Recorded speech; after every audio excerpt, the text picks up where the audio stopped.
In this video we're going to use long division to divide the polynomial 3x to the power of 4 plus 5x to the power of 3 minus 7x to the power of 2 minus 5x plus 2 by the nonlinear term x squared minus 1. So the first thing we're going to do is set up the long division that we're going to undertake. So we're going to have x squared, and I'm going to add in plus 0x minus 1,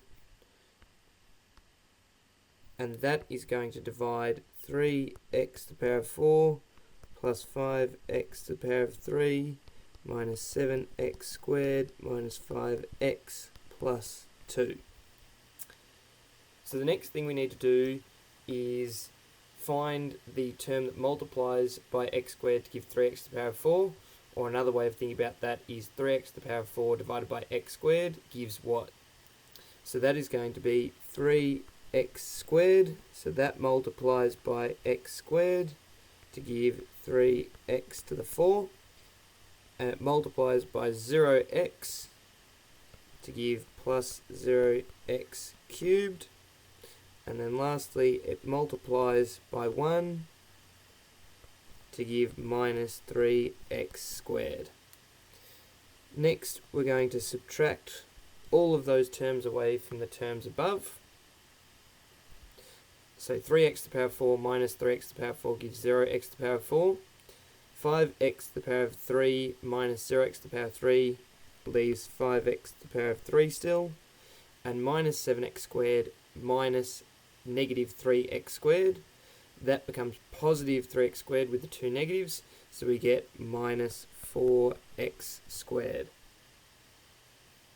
Next thing is the minus 5x drops down for the next part of the algorithm. So the next thing we do is we work out what multiplies by x squared to give 5x to the power of 3, or 5x to the power of 3 divided x squared gives what? And that is plus 5x. So plus 5x multiplied by x squared gives 5x to the power of 3.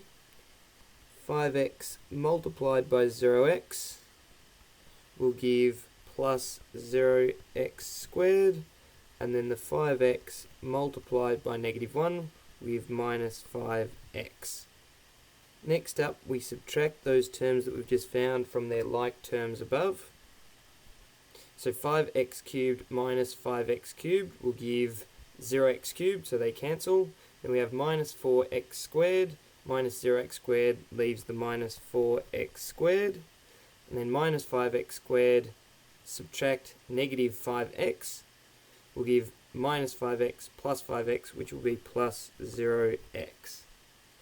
And then the next thing is the plus 2 drops down for the next stage of the process.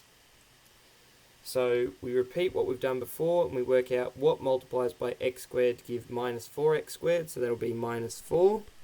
So minus 4 multiplied by x squared, we have minus 4x squared, and then minus 4 multiplied by 0x will give plus 0x, and finally minus 4 multiplied by 1 will give plus 4.